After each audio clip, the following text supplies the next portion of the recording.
What excited you about taking on Doctor Strange in the Multiverse of Madness?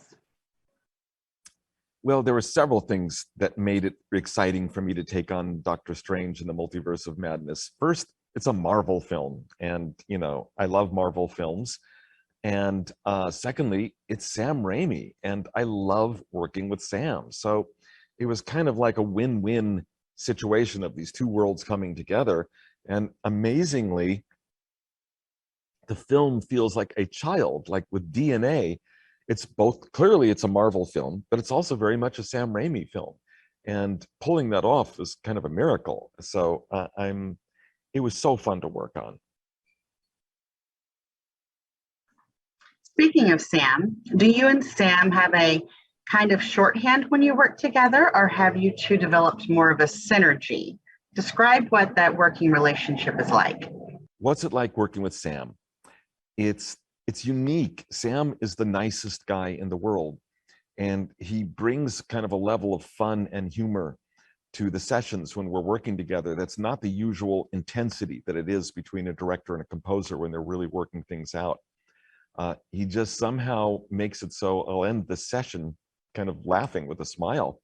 But his his instructions to me have been the same with Doctor Strange all the way back from the first movie I did with him, which was and Darkman, which was show me the heart, bring me the heart. It's always what he tells me, and that's what he's most wanting to hear out of the music. And of course, I love doing that. So it's always kind of a special event when I'm working with Sam. What was your vision for the score, and what did you want the music to convey? There was many interesting musical challenges in Doctor Strange.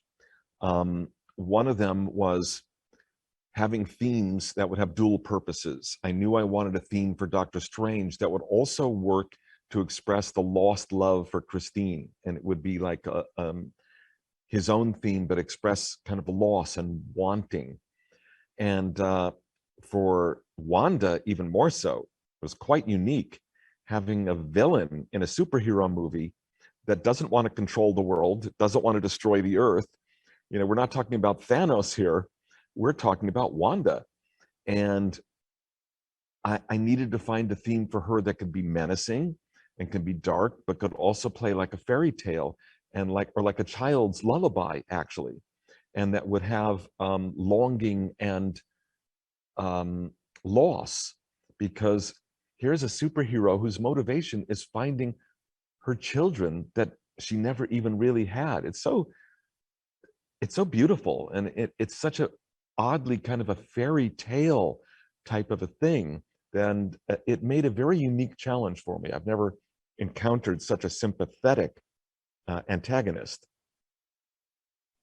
So you touched on this a bit, and for Doctor Strange, tell us how you went about constructing the themes for the characters and how you approached the multiple versions of those characters. Well, when I'm constructing a theme, I want to put it through a certain laboratory testing.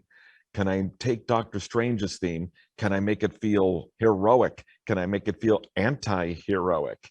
Can I twist it around and do different things with it? With Wanda's theme, can I make it sound like she's the Scarlet Witch when I needed to? And can I make it sound like something that's really sweet and heartbreaking when she's talking to her own children that are rejecting her at the end of the movie, which is really one of the sweetest scenes ever. And I needed them to kind of do multi-purpose things, and I approached it like that, knowing that they needed to do that, and made sure that they were capable of doing that before committing into the film. As you speak about WandaVision, you're no stranger to scoring Marvel movies. Is there a signature style of the music for the MCU? And if so, what would it be?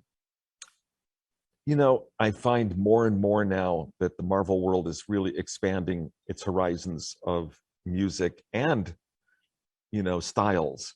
So 5 years ago, I might have said, oh yeah, it should be heroic, it should be this, it should be this. And now I don't even know if that's true anymore. I think in recent films, in Black Panther, in um, different films that they're stretching out more and more, and they're expanding the limits of what would be Marvel music. So really kudos to Marvel for pushing their boundaries always outward. How does music enhance a supernatural adventure film like this? Well, in any supernatural adventure film, the music is going to take you to that world and gives you the tone of where it is you're going.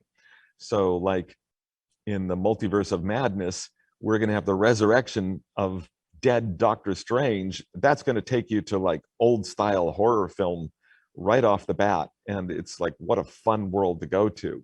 But, you know, it's going to supply the tone of the movie that we're watching. And that's the most important thing. What was the most challenging aspect of creating the music for this film and why? The most challenging aspect of a movie like Doctor Strange and the Multiverse of Madness is that it's a huge jigsaw puzzle. You've got so many pieces, and the music has to fit with all these pieces and fit together, fit together, fit together. Fortunately, I love musical jigsaw puzzles, and so it's very challenging, but it's a challenge that I really love. So you might have answered this a little bit, but what do you enjoy the most about scoring this film?